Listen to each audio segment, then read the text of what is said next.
Walter Sports Bar in Navy Yard offers $5 happy hour in both snacks and drinks. To reserve a table, visit waltersdc.com/happy hour.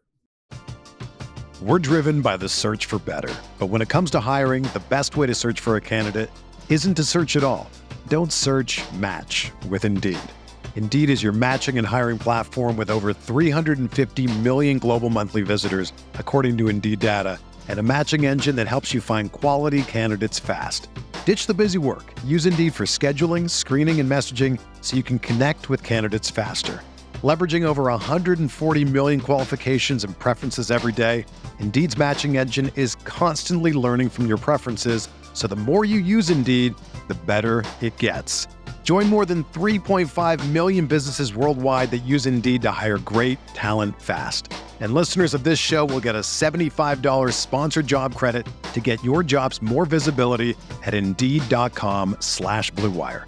Just go to Indeed.com/Blue Wire right now and support our show by saying that you heard about Indeed on this podcast. That's Indeed.com/Blue Wire. Terms and conditions apply. Need to hire? You need Indeed. Now the set and the pitch. Meneses hits a shot toward short. It's through. It's a base hit to Turner's left. Thomas went back to third. He's still going to get the wave in, and he's going to score with a throw into second. So it's an RBI single for Joey Meneses, and the Nationals their first lead of the series, 2-1. Here's the pitch. Swing and a line drive left field. Moving over is Merrifield. He makes the catch. Runner tags. Thomas coming home. The throw will go to third. Cut off by Trey Turner. It's a line drive sacrifice fly for Riley Adams, his third RBI of the year. The second out of the inning, and the Nationals back in front. It's Washington 3 and Philadelphia 2. Finnegan coming set again on 0-2 to Bohm. Right-handed hitter against the right-handed pitcher.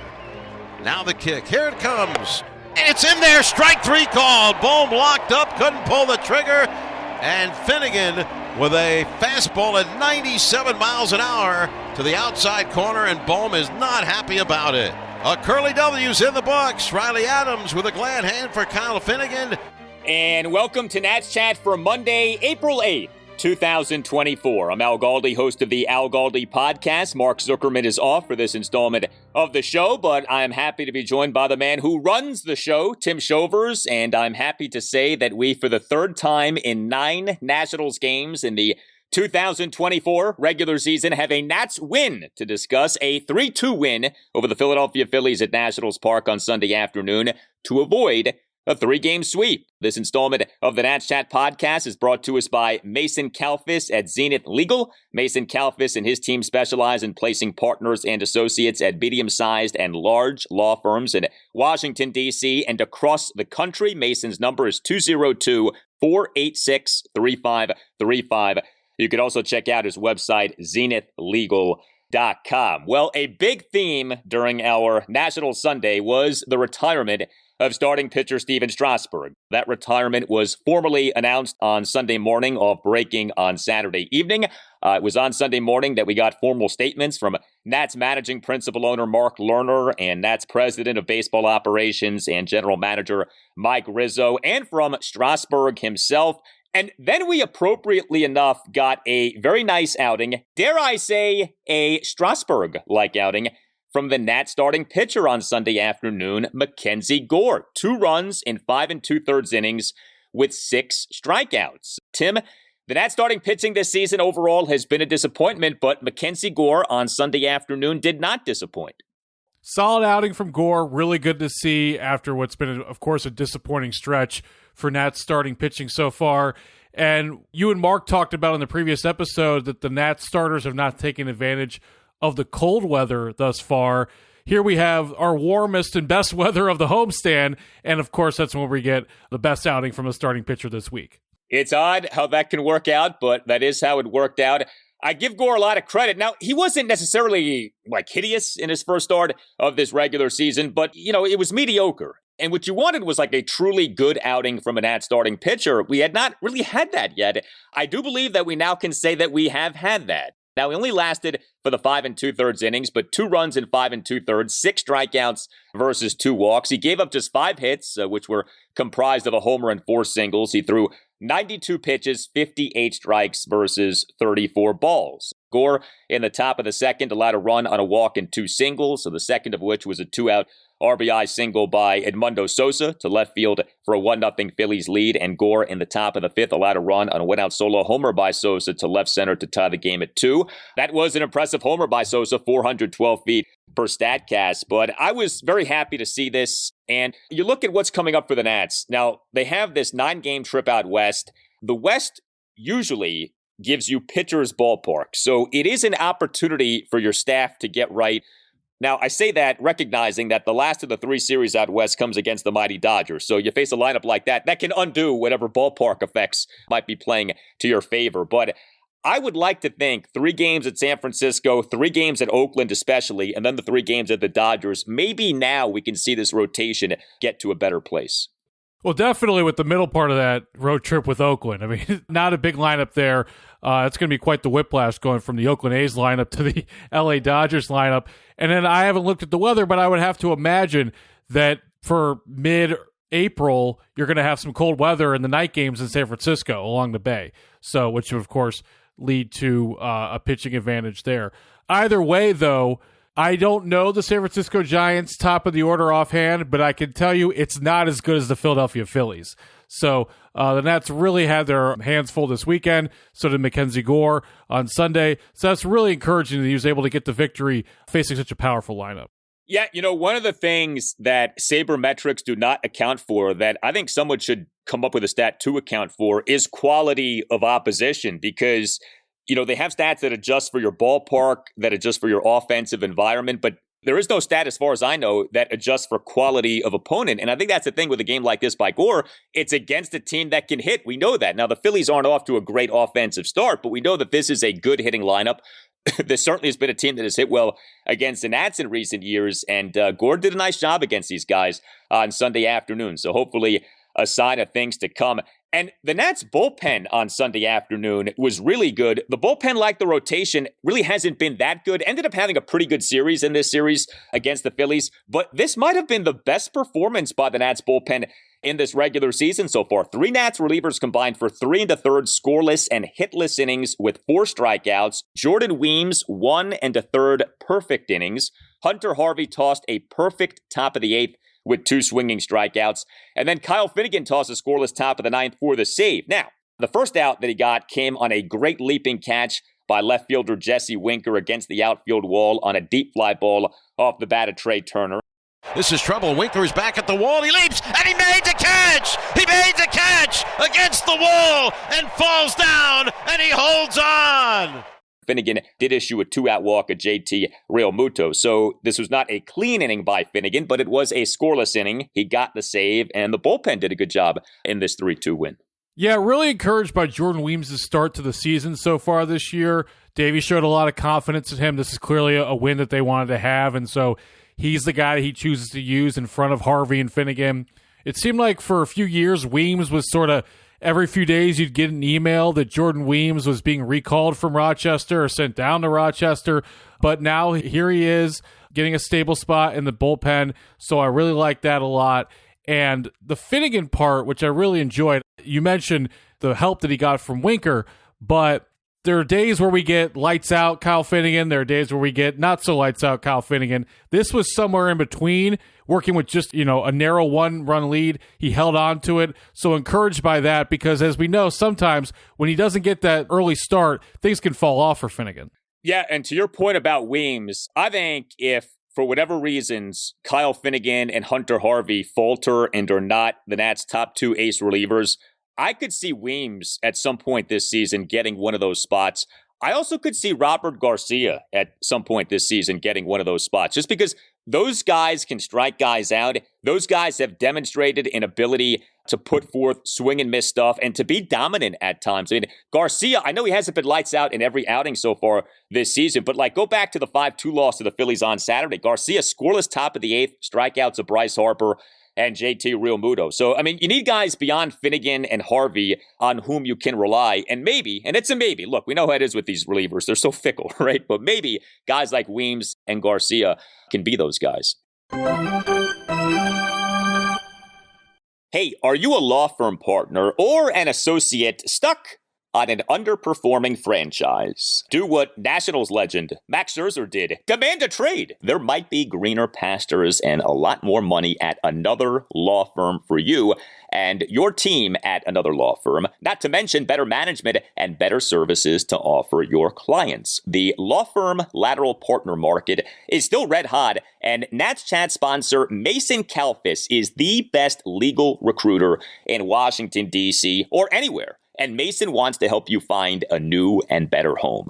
Mason Kalfas, put him to work for you. Mason will sit down with you and understand your practice and career or financial goals. He will confidentially discuss your candidacy with law firms that are contenders, not 60-win teams. There is no CBA in the law firm world. Do not be stuck with a poverty franchise like poor Paul Skeens, okay? Call Mason today, located in Washington, D.C. Mason also specializes in working with government lawyers from the DOJ, SEC, FTC, and FDA. He has placed partners at dozens of elite national law firms straight out of those partners' government positions. With the first Biden administration winding down, give Mason Kalfas a call to position yourself for a move to private practice today. You can reach Mason or any of his team of 7 recruiters at 202-486-3535 or email Mason at mason@zenithlegal.com. That's 202-486-3535 or via email at mason@zenithlegal.com. Go Nats! The Nats will be contenders very soon, and you can be a contender even sooner. Football season may be over, but the action on the floor is heating up. Whether it's tournament season or the fight for the playoff home court, there's no shortage of high-stakes basketball moments this time of year. Get in on the excitement with Prize Picks, America's #1 fantasy sports app, where you can turn your hoops knowledge into serious cash. You can now win up to 100 times your money on Prize Picks with as little as 4 correct picks. You can turn $10 into $1,000 with NBA, NHL, and college basketball entries today on Prize Picks. Prize Picks even offers injury insurance so that your entries stay in play even if one of your players gets injured. So for basketball games, this means if you have a player who exits the game in the first half and doesn't return in the second, that player projection won't count against you and the rest of your entry stays live. Download the app today and use the code BLUEWIRE for a first deposit match up to $100. That code is BLUEWIRE for a first deposit match of up to $100. Prize Picks. Pick more, pick less. It's that easy. We're driven by the search for better. But when it comes to hiring, the best way to search for a candidate isn't to search at all. Don't search, match with Indeed. Indeed is your matching and hiring platform with over 350 million global monthly visitors, according to Indeed data, and a matching engine that helps you find quality candidates fast. Ditch the busy work. Use Indeed for scheduling, screening, and messaging so you can connect with candidates faster. Leveraging over 140 million qualifications and preferences every day, Indeed's matching engine is constantly learning from your preferences, so the more you use Indeed, the better it gets. Join more than 3.5 million businesses worldwide that use Indeed to hire great talent fast. And listeners of this show will get a $75 sponsored job credit to get your jobs more visibility at Indeed.com/BlueWire. Just go to Indeed.com/BlueWire right now and support our show by saying that you heard about Indeed on this podcast. That's Indeed.com/BlueWire. Terms and conditions apply. Need to hire? You need Indeed.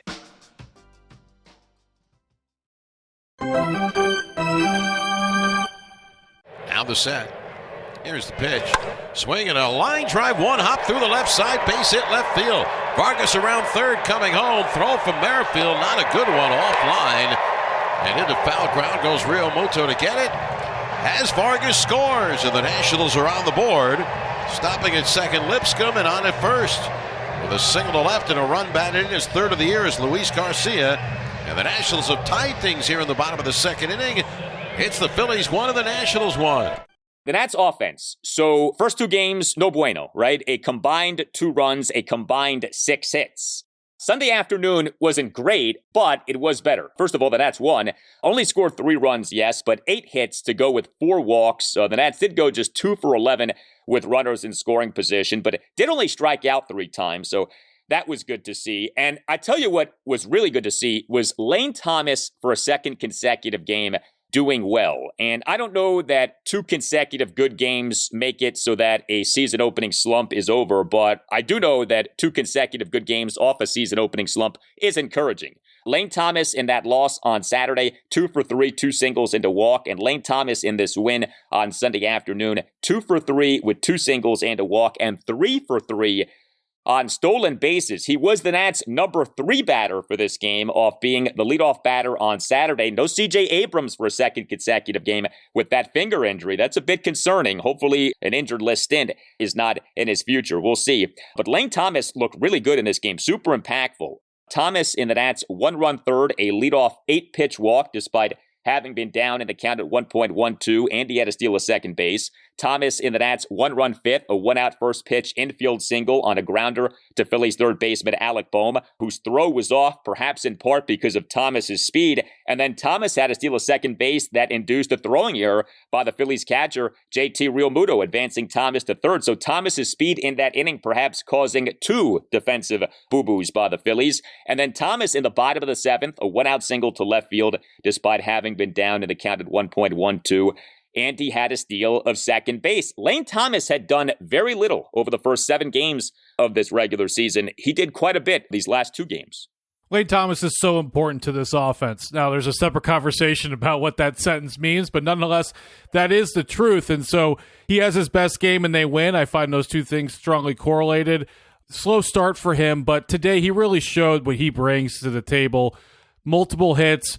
And that speed you forget about, and CJ Abrams setting the franchise record for steals overshadowed his base running last year.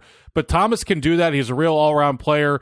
And when this offense gets 4 combined hits from Lane Thomas and Joey Meneses, you see that a lot of things change. So, I'm projecting a little bit here, but we do know that come mid-April or next month, James Wood might be coming up. Who knows with other players such as Robert Hassel III? I know Dylan Cruz is struggling. But my point is that if I'm Lane Thomas with a lot of team control still left, even though I've been a good player the last years, I'd be looking over my shoulder a little bit. And so I was encouraged to see his performance today. Yeah, I don't think anything is guaranteed to any of these current Nats outfielders because of what's going on with the team having so many quality outfield prospects. Now, like you said, Dylan Cruz is struggling. So the notion of Cruz being called up sometime soon does not seem realistic right now. He may well still get called up to the majors this season. I hope like heck that he does. If he doesn't, that's troubling. Okay, let's be honest about things. But that call-up, which we all thought might come as soon as, say, I don't know, mid-April, late April, May, maybe June. Now, I don't know. He's not doing well. James Wood, different conversation. I would say this about Lane Thomas, too. He now has been with the Nats long enough and has done well enough to where I do think he has earned a benefit of the doubt to at least some degree. He was acquired in 2021, right? The famous John Lester trade, another masterclass by Mike Rizzo in terms of fleecing an opposing team via trade. And Lane Thomas has been an above league average batter in each of his seasons with the Nats. Now, he's not a great batter, okay? I'm not trying to oversell what he has been, but you look at his OPS pluses, 133 for the 2021 regular season, 102 for 2022, 114 for 2023, 100 is league average. He's been above league average for every season. He has been a good hitter. And so, really bad start to this regular season, yes, but I think he's earned the right to sort of work his way out of it. And hopefully he's doing that. And you mentioned Joey Meneses. So he, like Thomas, off to a rough start, but Meneses on Sunday afternoon had a good game. Starting designated hitter number 5 batter, 2 for 3 with an RBI single, another single, and a walk. We saw Joey Gallo go 0 for 3, but also draw a walk as an starting first baseman and cleanup batter, and he had a stolen base in this game. That walk by Gallo was nice. 1-run fifth, a 1-out walk despite having been down in the count at 1.02, and he had to steal a second base. So Gallo continues to do well. And, I mentioned Winker. Look, he did not have a good offensive game on Sunday afternoon. Starting left fielder, number 3 batter, 0 for 4. But that catch in the 9th inning Jesse Winker is doing a lot of positive things for the Nats so far, either offensively or defensively. The catch on Sunday afternoon, he's had multiple impressive outfield assists, including one on Saturday. So good for Jesse Winker. He's doing a nice job. Yeah, if he doesn't make that catch, we're probably having a different podcast here today. Winker was awful with the Brewers, and the signing was, wasn't anything to cheer about when the Nats got him. But you heard Mark talk about how all the Cincinnati reporters clearly mentioned how he lost weight and looks like he's in better shape. His defense so far in just 9 games, he's made multiple highlight reel plays so far, 2 outfield assists. Really encouraged by Jesse Winker's production thus far. I think it's one of the real bright spots to the start of the season so far this year. So really happy to see what we've gotten out of Jesse Winker. We'll see if that lasts as we move on to the West Coast road trip. And let me say, by the way, Al, about Joey Gallo. All I've heard about this guy over the years, and I admittedly don't watch a ton of American League Baseball, which he mostly has been in, except for the brief time with the Dodgers, are jokes. And he's been a punchline, and he's been one of the guys mentioned about how often he strikes out. I have to say, I know he's a 3 true outcome guy. I've been impressed by his defense so far. I did not see that coming. Maybe that was well known. Maybe that's on me. But Joey Gallo, last year we were like, okay, we have to have Dom Smith at first base because of his defense. Well, let me say thus far, Joey Gallo, obviously a much better bat than Dom Smith. And from my eye test, seems like just as good a glove. Done a good job. He's been a Gold Glove outfielder. Now, that doesn't mean that you're a Gold Glove first baseman, but that does suggest, an aptitude with the glove. And, I would think if you can do well as a left fielder, you should have enough skills to where you can be at least decent at first base. It is odd to me that the Nats are not playing him at all in left field, where he has had significant defensive success. But yeah, he is doing a good job at first base, and he has saved Nats infielders multiple times with some nice picks. So, good to see that.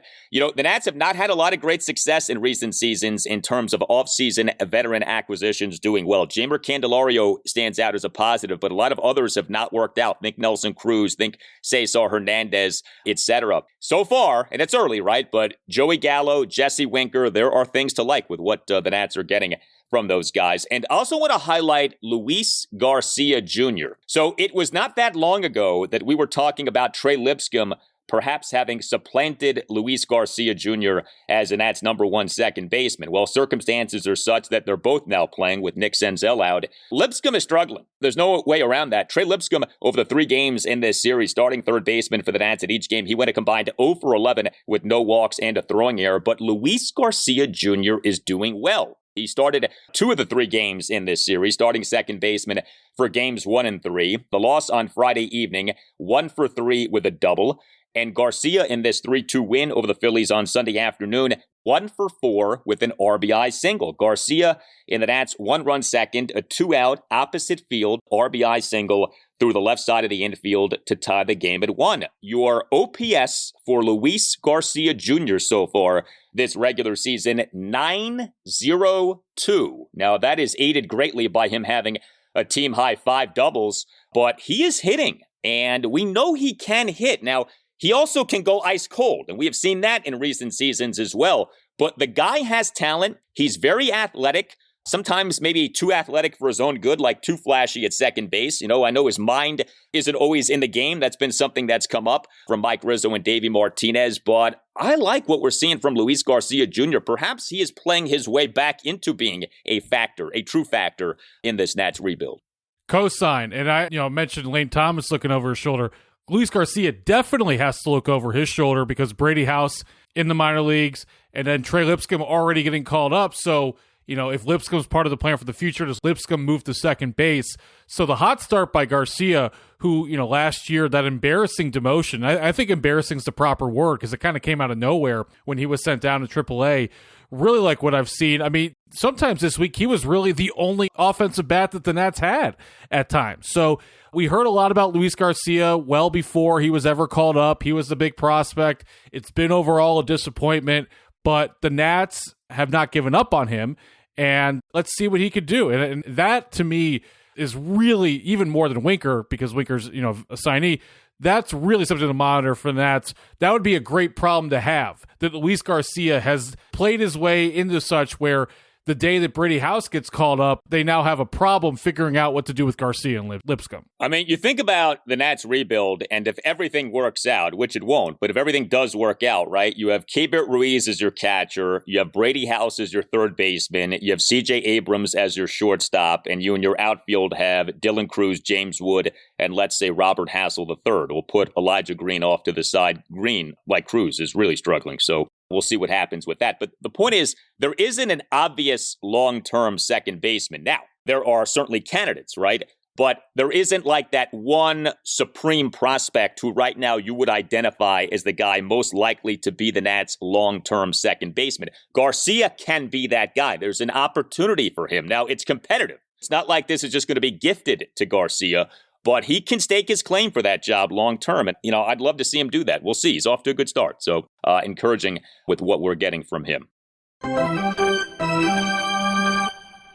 Hey, Al Galdi here for Window Nation. Baseball season finally is here. Spring finally is here. And that means a great offer from Window Nation for listeners of the Nats Chat podcast. If your windows are cracked or leaking and or won't open or stay open, now is the time to call Window Nation, which is offering the following deal to listeners of the Nats Chat podcast. 2 free windows for every 2 windows that you buy, plus 0 down, 0 interest, and 0 payments for 24 months. Call 866-90-NATION or visit windownation.com and make sure that you tell Window Nation that you want the deal that you heard about from Al Galdi on the Nats Chat podcast. Upgrade the look, feel, and value of your home with great new Window Nation windows. Window Nation is the best, and take advantage of the offer. 2 free windows for every 2 windows that you buy, plus 0 down, 0 interest, and 0 payments for 24 months. 866-90-NATION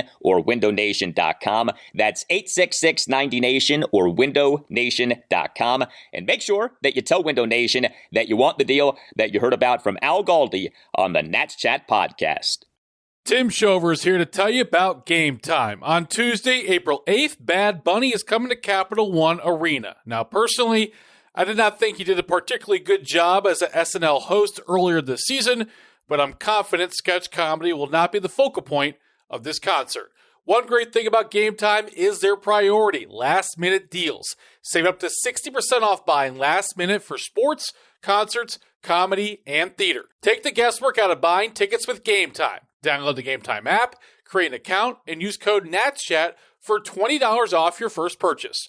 Terms apply. Again, create an account and redeem code NATSCHAT for $20 off. Download the Game Time app today. Last minute tickets, lowest price, guaranteed. All right, Nats fans, this is your rare double play update of Dylan Cruz and Paulo the Secret Weapon Espino. Cruz in Double-A in a 5-1 victory over the Erie Seawolves for the Harrisburg Senators. Cruz hit second. He went 1 for 5 with an RBI, struck out 3 times, hitting .077 on the young season. Up to the Bigs and to the Toronto Blue Jays game in New York. Paulo Espino made his debut with Toronto through 2 scoreless innings, gave up 2 hits, walked 1 guy, and the Blue Jays lost 8-3 to the Yankees. Espino pitched the 4th and 5th innings of that game. Now back to the show. I can't say enough about what Stevens meant to this organization, to his fans, and most of all to me, right? We were together. We did something special together. He was a horse out there on the mound. Not every day he felt good, but every 5 days he would take the ball and give you everything he had, no matter what. And that's what I know about Steven. So next up for the Nats, the 9-game trip out west, beginning with a 3-game series at the San Francisco Giants. Game 1 Monday night at 9:45. Trevor Williams will be the Nats starting pitcher. Game 2 Tuesday night at 9:45. Josiah Gray will be the Nats starting pitcher. And Game 3 Wednesday afternoon at 3:45. Patrick Corbin will be the Nats starting pitcher. There was so much Strasburg conversation on Sunday, and justifiably so. A lot of honoring of him, a lot of commemorating of all the great things that he did. We did have a brief session with reporters from Mike Rizzo prior to the game. First time that Mike has spoken to reporters in a collective on-the-record session since the start of this regular season. I was thinking about this. I'm interested in your take on this. So I don't think you could say that Stephen Strasburg has been the Nats' best player since the franchise came to D.C. I think that honor goes to Max Scherzer. I don't really know how you argue otherwise. Max is going to go into the Hall of Fame as a Nat, we would think. You can't say that with certainty about anyone else who has been here since the Nats came here. But if I ask you who has been the biggest star for the Nats since the franchise came here, star is different than best player, right? So star can mean different things to different people. You have multiple candidates. You certainly could say Max Scherzer. You could say Bryce Harper. You could say Ryan Zimmerman. You could say Juan Soto. But I think you also could say Stephen Strasburg. #1 overall pick, the unforgettable Major League debut, the 2019 World Series MVP. Do you think that it's accurate to say that Stephen Strasburg is the biggest star for the Nats since the franchise came to D.C.? I do. I would agree with that. I remember over the years, even at times where Strasburg would be hurt or wouldn't be pitching as well as he normally would, when I would meet people from other cities and the Nats would come up in conversation, people just assumed that Strasburg was a star, right? And he was very, very well known with the team, always associated with the casual fan with the Washington Nationals. So, if you talk about the biggest star, it's really the conversation is him, Scherzer, or Bryce Harper. And, though Harper probably had the biggest buzz, definitely of any everyday player, but when you throw in the postseason factor, which Strasburg, World Series MVP, of course, and Strasburg's playoff performances far exceeded Bryce Harper's in D.C., I would go with Strasburg in that regard. Though the only thing I would say with that is when you looked at last decade, in the middle of the decade, let's say, when Fox would have their All-Star Game promos, often Bryce Harper would be one of the 3 or 4 guys that would pop up on the graphic and not Stephen Strasburg. So in that regard, I would say Harper probably ran with him closely. But if you talk about Nationals, 6 or 7 months a season, year in, year out, I would go with Strasburg. Yeah, I think Harper is the tricky one because at his peak, he probably had more notoriety than any other Nationals player. But the peak was brief here. He had the monstrous 2015 season. He obviously was a good player in other seasons. He made headlines with some of the things he said and did and was involved in at other various points in his time here. But yeah, his time here was not what I think people sometimes try to frame it as having been. Like when people express the Bryce Harper lament of, how could the Nats not have re-signed him? He has been with the Phillies a better, more consistent, healthier player than he was with the Nats. It's a different guy who he's been with them, and that's to his credit, okay? But he missed a lot of time when he was with the Nats due to injury. He had seasons in which he wasn't nearly as productive as you would hope for him to be. And so, yeah, it's a little tricky. I think, though, if you say Strasburg, I don't think that you're wrong. And I think part of the appeal of saying that he's the biggest star since the Nats franchise came here is that he, in a lot of ways, was the first national star, not national star, national star, in terms of a guy known across the country. Ryan Zimmerman was the first star, but he wasn't like a guy who had, real name value beyond the Washington, D.C. area. Strasburg, again, #1 overall pick, unforgettable debut. He was a national name basically from the get-go. Now, I suppose you could say it dipped down a little bit as the years went on, but then it soared right back up with what he did in the 2019 World Series and also what he did in other postseasons. I mean, what he did in that 2017 postseason, that game at the Cubs, is another one of those unforgettable playoff performances. So, yeah, I think it's an interesting conversation. I think I would say Strasburg, though. The guy did a lot of good things here, and I liked how Mike Rizzo expressed himself to reporters on Sunday. Yeah, I mean, the ending is something that nobody could foresee, but I don't remember the ending. I remember the journey and the culmination when he got in that Corvette when he won the MVP of the World Series. And I think that that's appropriate. The end was ugly. The end was really unfortunate, the contract, etc. But that's not what he should be most remembered for. It's what led to that contract. It's what led to him being so well regarded by so many Nationals fans. And I don't think that'll be lost. I think if/when he takes part in this 5-year World Series championship team celebration, April 19th through the 21st, he is going to get a massive ovation at Nationals Park. And I hope like heck he's involved in that weekend because I think that could be a really special moment. Yeah, a few things on Strasburg, because I moved here in 2010. and I was at the debut in the stands, and it's the best regular season sporting event I've ever been to. And the only baseball games that eclipse it are the World Series. And I've been to a lot of really good, baseball games, fortunately, in my life.